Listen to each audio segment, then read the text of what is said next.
वैसे तो विश्व के सभी धर्म उत्तम हैं, और जिस व्यक्ति ने भी जिस कम्युनिटी में जन्म लिया है वो उसको मानता है, श्रद्धा भाव रखता है, आस्था रहती है। लेकिन मैं पर्सनली जब कभी कुछ मीटिंग्स में या कुछ सेमिनार्स में जाता हूँ तो वहाँ इस तरह की बातें आती हैं। हालांकि मैं कुल से जैन हूँ, लेकिन अगर मैं विश्व धर्म की बात करूँ तो सबसे उत्तम धर्म मुझे जैन धर्म क्यों लगता है, इसमें सबसे बड़ी गहरी बात क्यों है। और एक मुझे श्री कृष्ण नारायण की बातें बड़ी प्रिय लगती हैं जो उन्होंने गीता में कही हैं। देखिए, कोई भी धर्म जो है ना वो हमें अंधभक्ति नहीं सिखाता, अंधविश्वास नहीं सिखाता। जब भी हम किसी धर्म से प्रेरित होकर अंधविश्वास या अंधभक्ति में जाते हैं तो वो विनाश का ही या हमारी बुद्धि को भ्रष्ट करने का कारण बनता है। धर्म का मतलब होता है कि आप सहज भाव से भक्ति करें, सहज भाव से आस्था रखें। अगर आप ज़्यादा उसमें डीपली जाएंगे तो कुछ भी आपको नहीं मिलेगा, क्योंकि आपका और ईश्वर का संबंध बाप बेटे जैसा, गुरु शिष्य जैसा होता है। तो एक छोटी सी मैं आपको कहानी बताना चाहूँगा, बहुत पहले मैंने सुनी थी कि एक किसी गांव में एक शिक्षक रहा करते थे और पढ़ाने के लिए उन्हें बहुत दूर अलग शहर में जाना पड़ता था, जो कि शायद 6 या 7 किलोमीटर का सफ़र था।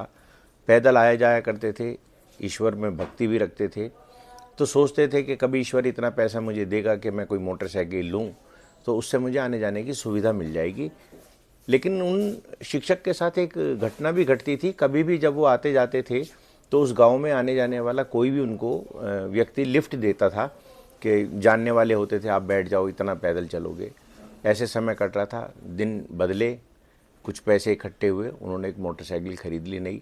लेकिन उस शिक्षक की ईश्वर के प्रति बड़ी आस्था थी, तो उन्होंने जब अपनी मोटरसाइकिल से जाया करते थे और कोई व्यक्ति पैदल जाता हुआ देखते थे तो उसको अपने मोटरसाइकिल पे बैठा लिया करते थे, यानी कि लिफ्ट दिया करते थे। तो उन्हें बड़ा आनंदित महसूस करते थे। एक बार क्या हुआ कि जब वो पढ़ा करके वापस गांव जा रहे थे तो रास्ते में एक युवक ने उनको लिफ्ट देने के लिए कहा, तो उन्होंने उसको बैठा लिया। थोड़ी दूर चलने के बाद उस युवक ने चाकू निकाल करके उन शिक्षक की पीठ में लगा दिया कि अगर आप यहीं उतर जाइए और ये मोटरसाइकिल जो कुछ आपके पास है सब मुझे दे दीजिए, अदरवाइज़ अच्छा नहीं होगा। घबरा गए बेचारे, मोटरसाइकिल से उतरे, ताली उसको दे दी। साथ में एक शब्द और बोला, यार तुम ये बात ना किसी को मत बोलना, फिर कोई लिफ्ट ना देगा और ना किसी पे विश्वास करेगा। वो पैदल चले गए, घर सोचते हुए जा रहे थे कि अब दोबारा मेहनत करनी पड़ेगी और पैसे इकट्ठे करने पड़ेंगे, तब ये मोटरसाइकिल मैं ले पाऊँगा। लेकिन ईश्वर जो करता है ठीक है, उसने कुछ सोचा होगा मेरे बारे में। सोचते सोचते घर चले गए, रात को सो गए। अगले दिन सुबह उठते हैं, घर काफ़ी बड़ा था, अहाता था, दातुन करने की आदत थी। बाहर जब दालान में बैठे दातुन कर रहे थे तो यकायक उनकी नज़र कोने में पड़ी तो देखा कि उनकी मोटरसाइकिल वहाँ खड़ी हुई है। अचंभित हुए, पास जाके देखा, उस मोटरसाइकिल की सीट पर एक कागज़ लिखा हुआ रखा था। उन्होंने उसको देखा, पढ़ा कि उसमें लिखा था कि जब मैंने आपकी मोटरसाइकिल ली और मैं इसको बेचने के लिए बाज़ार में गया, मैंने एक कबाड़ी के यहाँ इसको दिखाया और कहा कि भाई ये मोटरसाइकिल कितने की बिकेगी। तो उस कबाड़ी ने मुझसे एक बात कही, ये सर जी की मोटरसाइकिल तुम्हारे पास कैसे आई? वो शिक्षक सर जी के नाम से मशहूर थे। मैं घबरा गया। उसके बाद मैं सब्जी लेने गया, सब्जी वाले से सब्जी ली तो उसने भी यही प्रश्न किया, सर जी की मोटरसाइकिल तुम्हारे पास कैसे है?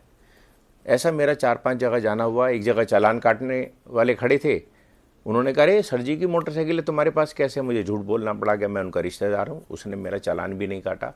अरे अच्छा चलो सर जी को मेरा प्रणाम बोलना।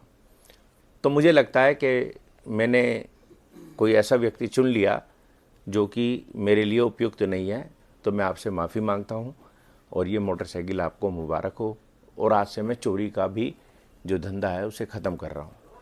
तो ये उस शिक्षक की सच्ची आस्था ईश्वर के प्रति थी। मुस्कुराए कि तेरी लीला बड़ी अपरंपार है, मेरी मोटरसाइकिल भी मुझे मिल गई। मुझे इतनी प्रसन्नता मोटरसाइकिल की नहीं है, उससे ज़्यादा ये प्रसन्नता कि उस व्यक्ति ने आज से बुरा काम छोड़ दिया। तो कहानी हमें ये सिखाती है कि हम किसी भी परिस्थिति में क्यों ना हो, हमें कुछ ना कुछ अच्छा सोचना चाहिए, अपने समाज के लिए, अपने राष्ट्र के लिए, अपने परिवार के लिए, अपने जानने वालों के लिए। बस यही कहना है मेरा आपसे। धन्यवाद।